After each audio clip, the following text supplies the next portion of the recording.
खबरें तफसील से। मगरबी बंगाल के गवर्नर जगदीप धनकर और रियासत की वजीर आला ममता बनर्जी के दरमियान रस्साकशी उरूज पर है। गवर्नर जगदीप धनकर ने आज एक हुक्म जारी करते हुए मगरबी बंगाल कानून साज असेंबली का इजलास मुलतवी कर दिया है। मगरबी बंगाल के गवर्नर जगदीप धनकर ने नोटिफिकेशन जारी किया है, जिसमें लिखा है कि आइन के दफा 174 के तहत रियासती कानून साज असेंबली का इजलास 12 फरवरी 2022 से गैर मुअय्यना मुद्दत के लिए मुलतवी कर दिया गया है। गवर्नर ने इस हुक्म को ट्वीट किया है। गवर्नर के इस हुक्म ने रियासत की सियासी हलकों में हलचल मचा दी है। इस हुक्म का मतलब है कि अब रियासत की असेंबली का इजलास गवर्नर के खिताब के बगैर नहीं बुलाया जा सकता है। वाज़ेह रहे, इस वक्त बंगाल लेजिस्लेटिव असेंबली का इजलास साइन डाई है, यानी असेंबली का स्पीकर गवर्नर के खिताब के बगैर असेंबली की कार्रवाई शुरू कर सकता है। लेकिन गवर्नर की जानिब से असेंबली की कार्रवाई मुलतवी करने के ऐलान के बाद स्पीकर गवर्नर के खिताब के बगैर असेंबली की कार्रवाई शुरू नहीं कर सकता।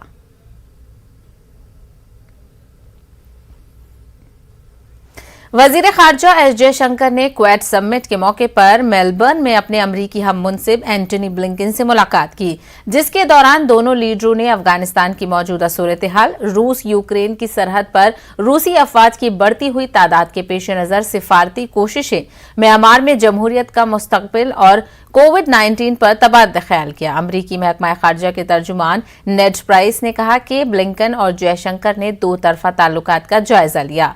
दोनों कायदीन ने बहरिया हिंद में क्वाड ग्रुप के जरिए ताउन को मजबूत बनाने की कोशिश का जायजा लिया। नेड प्राइस ने कहा कि ब्लिंकन और जयशंकर ने बाहमी दिलचस्पी के मुताबिक उमूर पर तबादला ख्याल किया।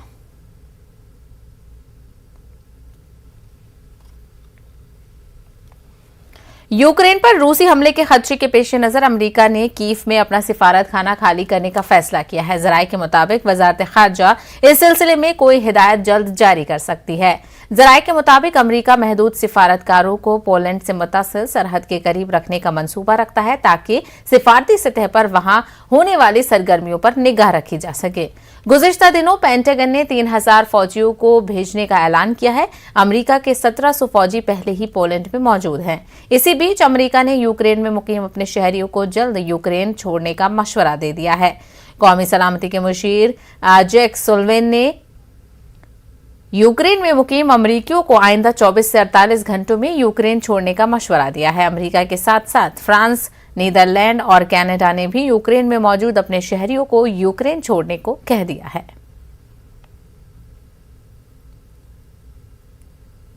हिजाब मामले पर बैरून मुल्कों के तबसरे पर वजारत खारजा का बयान सामने आया है। उन्होंने कहा कि हिजाब का मसला कर्नाटक हाई कोर्ट में जेर समाअत है और हमारे अंदरूनी मसले पर मुहर्रिक तबसरा खुशाइंद नहीं है। हिंदुस्तान का आईनी ढांचा तमाम मसाइल को हल करने की ताकत रखता है।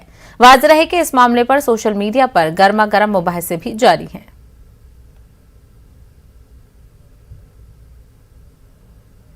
कर्नाटक के उडुपी वुमेन्स कॉलेज में हिजाब तनाज़े को लेकर उडुपी के बीजेपी के रुकन असेंबली के रघुपति भट्ट का बयान सामने आया है। रघुपति भट्ट के मुताबिक कॉलेज में हिजाब के लिए एहतजाज करने वाली तलबात का ताल्लुक पीएफआई की तलबा तंजीम सीएफआई यानी कि कैंपस फ्रंट ऑफ इंडिया से है। रघुपति भट्ट के मुताबिक एहतजाजी तलबात मासूम है, लेकिन पीएफआई के कंट्रोल में है और उन्हें नामालूम मकाम पर ट्रेनिंग दी गई। Raghupati Bhatt women's government PU college के डेवलपमेंट कमेटी के सदर भी हैं। They want a political gain in this. That is their political game. Unfortunately, our 6 girls and their parents are innocent, but they have been in their control. I don't know how or why. That is in the investigation. It will come. I already spoke it. No, they had a special training, all these things, and also about their tweets. These 6 girls have been given special 12 girls have been undergone a special training in a hidden place. That is the result of this. Then out of that 6 came back because of their parents are good, they don't allow them. So out of that we got a information. So I have written it to all Home Minister Karnataka. So there he will investigate it. So that girls also, if you see, I told it, even after their contact, they have opened the Twitter account in the October end and November. If you see their activated accounts, these my students, all campus friends, what agendas have been forwarded. Uttarakhand के वज़ीर आला पुष्कर सिंह धामी ने civil code पर अपना बयान दिया है। उन्होंने कहा कि उत्तराखंड में बहुत जल्द सिविल कोड को नाफिज किया जाएगा, जिससे रियासत में मसावी हुकूक को फरोग मिलेगा। जनों, समाज के प्रबुद्ध जनों और अन्य स्टेक होल्डर्स की एक कमेटी गठित करेगी, जो कि उत्तराखंड राज्य के लिए यूनिफॉर्म सिविल कोड का ड्राफ्ट तैयार करेगी। इस यूनिफॉर्म सिविल कोड का दायरा विवाह, तलाक, जमीन जायदाद और उत्तराधिकार जैसे विषयों पर सभी नागरिकों के लिए समान कानून, चाहे वे किसी भी धर्म पर विश्वास रखते हों, होगा। ये यूनिफॉर्म सिविल कोड संविधान निर्माताओं के सपनों को पूरा करने की दिशा में भी एक कदम होगा और संविधान की भावना को मूर्त रूप देगा। ये भारतीय संविधान के आर्टिकल 44 की दिशा में भी एक प्रभावी कदम होगा, जो देश के सभी नागरिकों के लिए समान नागरिक संहिता की संकल्पना प्रस्तुत करता है। वहीं इस मामले पर असदुद्दीन ओवैसी ने उत्तराखंड के वज़ीर आला पुष्कर सिंह धामी की यूनिफॉर्म सिविल कोड पर रद्द अमल जाहिर करते हुए कहा है कि उत्तराखंड में बीजेपी की हालत खराब है। बीजेपी को उत्तराखंड में शिकस्त का खौफ सता रहा है। मतलब ये नहीं है कि कॉमन हो। और उन्होंने ये भी कहा कि जो भी आप कह रहे हैं, बाबा साहिब ने कहा था कि ये वॉलंटरी होना चाहिए, मैंडेटरी नहीं होना चाहिए। तीसरा ये है कि MIM पार्टी का मानना यह है कि यूनिटी एंड डाइवर्सिटी। डाइवर्सिटी के माने क्या है? डाइवर्सिटी के माने ये है कि एक one size will not fit everyone. तो भारत देश में कई कल्चर्स हैं और आर्टिकल 29 जो है एक एब्सोल्यूट राइट है, फंडामेंटल राइट है। आर्टिकल 29 ये कहता है कि हर व्यक्ति को, हर समाज को अपने कल्चर को प्रिजर्व और प्रैक्टिस करने का इख्तियार है। आप कैसे वायलेशन करेंगे आर्टिकल 29 का? डायरेक्टिव प्रिंसिपल में ये नहीं लिखा हुआ है कि वेल्थ जो है नेशन में इक्वली डिस्ट्रीब्यूट हो? उसके ऊपर क्या कर रहे हैं आप कुछ नहीं कर रहे। क्या भारत के डायरेक्टिव प्रिंसिपल लिखा हुआ नहीं कि साइंटिफिक टेम्परामेंट डेवलप करो? उसके लिए क्या कर रहे हैं आप? MIM पार्टी इसको एक महज एक शकूफा जुमला समझती चुनाव से पहले, क्योंकि बीजेपी उत्तराखंड में हार रही है, जमीन खिसक रही है, इसीलिए इस तरह की अनाप शनाप बातें कर रहे हैं। मौलाना खालिद रशीद फिरंगी महली ने पुष्कर सिंह धामी पर तनकीद करते हुए कहा है कि इंतखाबात के वक्त ही ऐसे मुद्दे उठाए जाते हैं। अवाम भी इस बात से बखूबी वाकिफ है। यह है कि इतने साल उनकी जब हुकूमत रही तो वो यूनिफॉर्म सिविल कोड क्यों नहीं लागू कर पाए, और at the time of election इस तरीके की बयानबाजी पिछले कई सालों से मुसलसल होती आ रही है। और आवाम भी इस बात से बखूबी वाकिफ़ है कि इलेक्शन के टाइम में इस तरीके के मुद्दे क्यों उठाए जाते हैं। और जहाँ तक यूनिफॉर्म सिविल कोड का ताल्लुक़ है, तो यूनिफॉर्म सिविल कोड दर हकीकत अपनी multi religious multi cultural society में इम्प्लीमेंट ही नहीं किया जा सकता, क्योंकि अगर आप हमारे हिंदू भाइयों में देख लीजिए तो अलग अलग कास्ट हैं, अलग अलग लोगों की अक़ीदतें और मान्यता है। उसी तरीके से सिखिज़म में भी, क्रिश्चियनिटी में भी, मुसलमानों में भी सबकी अलग अलग अपने मज़ाहिब के एतबार से लोगों की अलग अलग रवायतें हैं। लिहाजा किसी भी तरीके से अपने इस मुल्क में यूनिफॉर्म सिविल कोड को प्रैक्टिकली इम्प्लीमेंट नहीं किया जा सकता है, जहां पर कि हर 100 किलोमीटर पर आप अगर देख लें तो ट्रेडिशन भी और कल्चर भी और लिविंग स्टाइल भी तब्दील हो जाते हैं। लिहाजा अपने मुल्क की जो खूबसूरती है वो यही है कि जिस तरीके से लोग अपने अपने मज़ाहिब पर अपने अपने मजहबी अक़ीदों से अमल करते आ रहे हैं, वही सिलसिला जारी रहना चाहिए। मौलाना सुफियान निज़ामी फिरंगी महली ने यूनिफॉर्म सिविल कोड को लेकर जारी बहस को गैर ज़रूरी करार दिया। उन्होंने कहा कि अपने सियासी मकसद को हासिल करने के लिए इस तरह की बयानबाजियां की जा रही हैं। देखिए, जो लोग यूनिफॉर्म सिविल कोड की बार बार बात करते हैं वो कहीं ना कहीं हमारे आईन, हमारे दस्तूर, हमारे संविधान का भी मजाक उड़ाते हैं, क्योंकि हमारे देश का संविधान ऑलरेडी सबको समानता का अधिकार भी देता है और हिंदुस्तान के आईन में हर शहरी को, चाहे वो किसी भी मज़हब का मानने वाला हो, किसी भी ज़ात और बिरादरी से ताल्लुक़ हो, सबको एक तरीके के कानून और एक तरीके के हुकूक हमारे संविधान ने दिए हैं। अब ये आवाम को तय करना है कि आवाम को अच्छी शिक्षा पर, अच्छे रोज़गार पर, अच्छी स्वास्थ्य सेवाओं पर सरकारों को चुनना है, या यूनिफॉर्म सिविल कोड जैसे मुद्दे या हिंदू मुस्लिम जैसे मुद्दों पर सरकारों को चुनना है। तो मेरा ये मानना है कि हिंदुस्तान की आवाम बहुत बेहतर है, बहुत बेहतर तरीके से सोच सकती है, और जो लोग अपने सियासी मकसद को हासिल करने के लिए इस तरीके की बयानबाजी करते हैं, उनको भी बहुत अच्छी तरीके से पहचान चुकी है। रियासत कर्नाटक के उलमाए कराम ने हिजाब पर जारी तनाज़ा पर अफसोस का इजहार किया है। बेंगलुरु में मस्जिद जाफर सादिक में जश्न ख्वाजा गरीब नवाज का इनेकाद अमल में आया। उलमाए दीन ने इस्लाम में पर्दा व हिजाब की अहमियत और ज़रूरत पर रोशनी डाली। हुकूमत को पैगाम दिया कि वो समाज में नफरत फैलाने वाले, शर फैलाने वाले तंजीमों के खिलाफ सख्त कार्रवाई करें। उलमाए ने कहा कि सदियों से मुस्लिम खवातीन हिजाब की पाबंदी करती हुई आ रही हैं। अब अचानक ये पाबंदी क्यों, जबकि पुराने कानून और अहकामात में किसी भी तरह की रुकावट मौजूद नहीं थी। हमारी बेटियां, हमारी बहनें इससे पहले भी इन कॉलेजों में जाकर के बुर्का पहन करके क्लास अटेंड करती थी, निकाब हिजाब में रह करके ऑफिसों को जाती है, हर काम करती हैं। खामखा सियासी मफादात के लिए, अपना उल्लू सीधा करने के लिए, और दो बड़ी कम्युनिटी में हिंदू मुस्लिम में टकराव और तनाव पैदा करने के लिए पर्दा, हिजाब और निकाब का मसला उठाया है। ये हक है हिजाब हमारी माँ और बहनों का, उनका हक न छीने। और ये आज का नहीं, 1400 साल पुराना कानून है हमारी शरीयत का। तो जो 1400 साल पुराना कानून है उस पर अमल करते हुए आ रही हैं हमारी माँ और बहनें, आप आज उसको कहेंगे कि छोड़ दें, तो शरीयत का कानून को छोड़ना और उसको तर्क करना ये नामुमकिन है।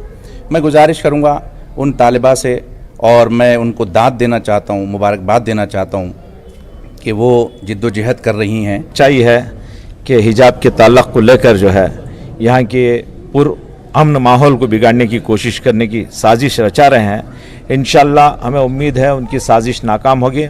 हमें वज़ीर आला और वज़ीर क़ानून से भी गुजारिश करेंगे कि शर पसंदों के साथ जो है, जो बिला वजह जहाँ जहाँ कभी मस्जिद का मामला लेकर, कभी हिजाब का मामला लेकर ये शरारत कर रहे हैं, उस पर ख्वाबों पाने के लिए सख्त से सख्त कानून लाए। हमारा आईनी हक है, जमहूरी हक है कि आर्टिकल 25 के तहत और आर्टिकल 12 से लेकर 25 तक जो हमें हुकूक दिया है आज़ादी का, मजहबी आज़ादी का, तो हम किसी दूसरे के मज़हब को टारगेट नहीं करते। तो कितने शर्म और अफसोस की बात है कि हमारे मामलात में, दाखिली मामलात में दखल देकर हमें हमारी मजहबी आज़ादी और मुल्क की आज़ादी से जो है हमें दूर करने की कोशिश कर। हम आजकल जो है बुर्का नकाब नहीं पहन रहे हैं, उस ज़माने से पहन रहे हैं। आज जो है खुसूसन मुसलमानों के ऊपर टारगेट कर कर छेड़ा जा रहा है, तो ये सरासर गलत है। इसीलिए मैं हुकूमत कर्नाटक के चीफ मिनिस्टर से और तमाम ओहदेदारों से ये कहूँगा कि आप दोबारा सोचें,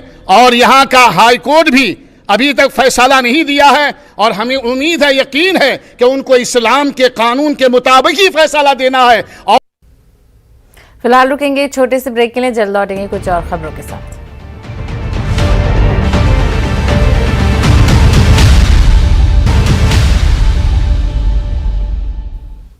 ब्रेक के बाद आपका खैर मकदम है। 25 फरवरी से 12 मार्च तक दिल्ली जवाहरलाल स्टेडियम में बाबा साहब अम्बेडकर की जिंदगी पर शो पेश किया जाएगा। इसकी जानकारी दिल्ली के वज़ीर आला अरविंद केजरीवाल ने दी।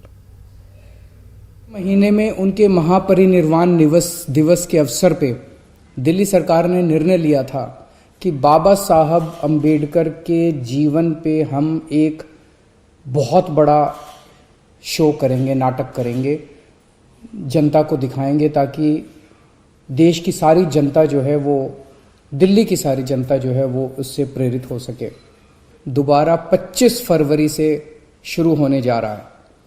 25 फरवरी से 12 मार्च तक ये डेली जवाहरलाल स्टेडियम में परफॉर्म किया जाएगा। बाबा साहब अम्बेडकर के जीवन पे शायद ये दुनिया का सबसे बड़ा शो होगा, सबसे बड़ा नाटक होगा। डेली 2 शो होंगे, एक 4 बजे, एक 7 बजे। ये जनता के लिए बिल्कुल मुफ्त है, लेकिन सीट्स लिमिटेड हैं, इसलिए आपको पहले से अपनी सीट बुक करनी पड़ेगी हर शो के लिए।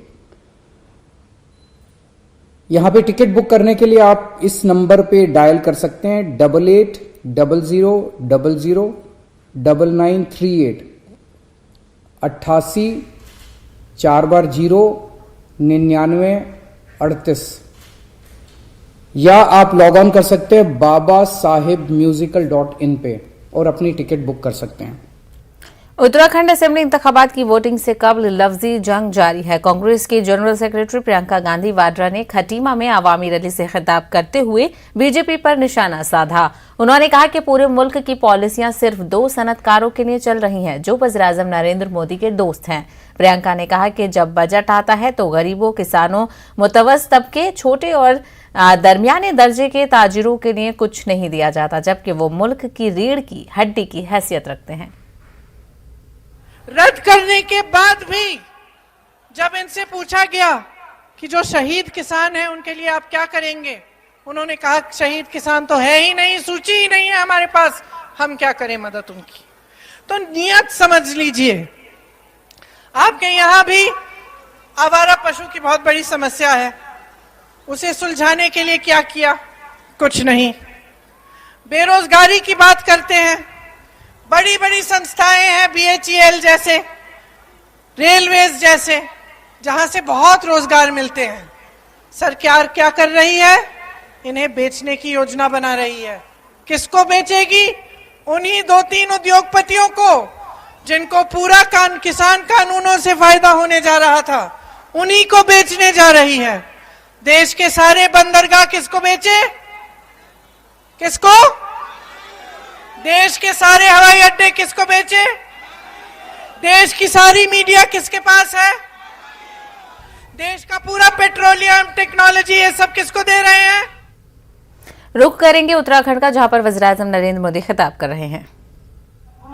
हरमंदिर साहब को दिलाया, आज दुनिया इसे देख करके मुझे तो ऐसा लग रहा है कि आप मेरी सभा सुनने नहीं आए हैं, आप तो मुझे चुनाव नतीजे के बाद भारतीय जनता पार्टी की धामी सरकार के शपथ ग्रहण का निमंत्रण देने आए हैं।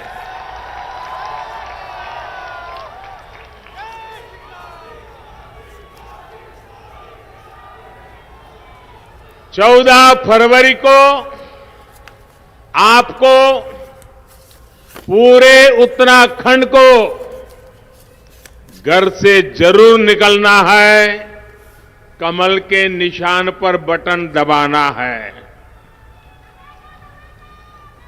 साथियों, कोरोना महामारी के चलते शुरू में लग रहा था कि इस बार इस तरह से रैली करना संभव होगा कि नहीं होगा, लेकिन देश की ताकत, उत्तराखंड के लोगों की ताकत ने आज इस रैली को सच करके दिखाया है।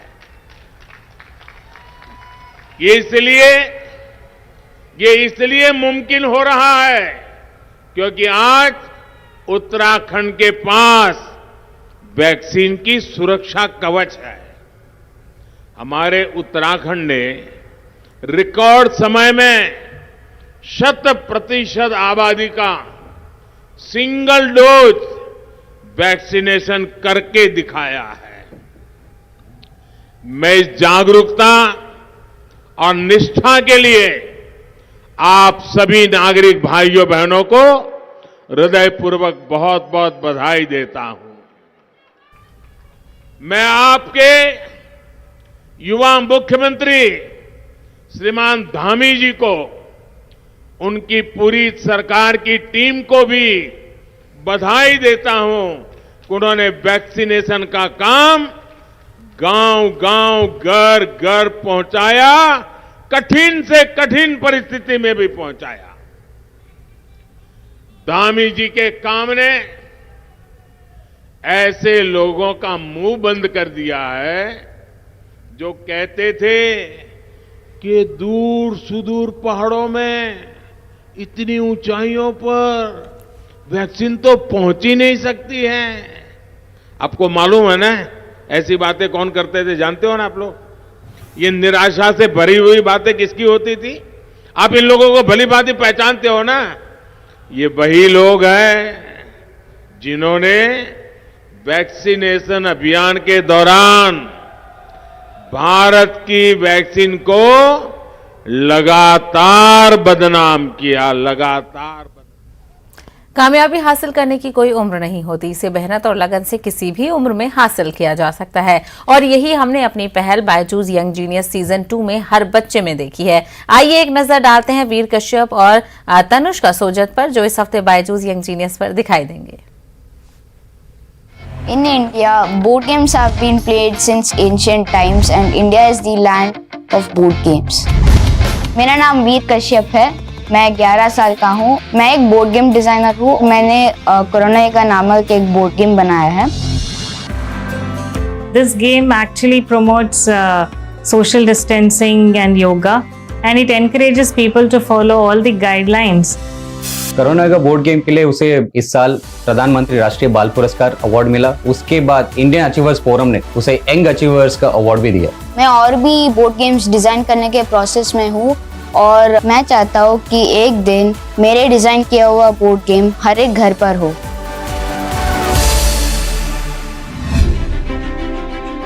नॉलेज इज पावर, उसका एहसास मुझे बहुत ही कम उम्र में हो गया था। मेरा नाम तनिष्का सुजित है, मैं 14 इयर्स की हूँ और मैं अभी BA साइकोलॉजी सेकेंड ईयर की स्टूडेंट हूँ। कॉलेज में तो मैं सबसे छोटी हूँ। जब मैं सबसे पहली बार कॉलेज गई थी तब मुझे बहुत ऑड लग रहा था कि सब बड़े बड़े हैं, मैं कैसे मैनेज करूँगी। उसकी एप्लीकेशन आई कि उसने 12th पास कर लिया है और फर्स्ट ईयर अब आपके यहाँ से करना चाहती है, तो एक बार सरप्राइज तो लगा, लेकिन जब मैंने उससे बात करी तो उसके लेवल ऑफ कॉन्फिडेंस को देख के मुझे ऐसा लगा कि नहीं, she is a deserving candidate. मेरे पापा 10th और 12th को कोचिंग पढ़ाते थे, तो उनकी बुक को देख के लगता था कि उनका कितनी अच्छी पढ़ाई है और मुझे उनके सामने उनके क्वेश्चन आंसर अच्छे लगते थे। तनिष्का जब 11 साल की थी तब उसने 10वीं की एग्जाम पास की और तनिष्का जब 13 साल की थी तब उसने 12वीं पास कर ली थी। 12वीं का रिजल्ट देखने के लिए उसके पापा नहीं रहे। यदि वो होते तो आज वो बहुत ज्यादा खुश होते और प्राउड फील करते। मुझे रुकना नहीं है, मुझे कम से कम उम्र में ज्यादा से ज्यादा चीजें अचीव करनी है।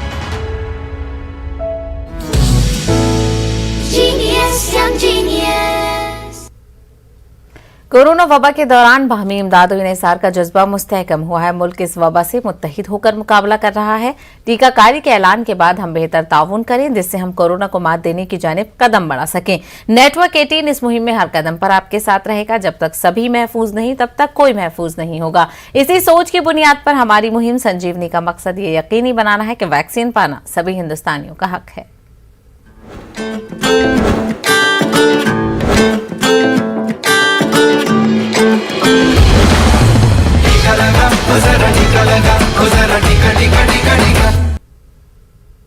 खबरनामे में फिलहाल इतना ही। मुझे दीजिए इजाजत। आदाब।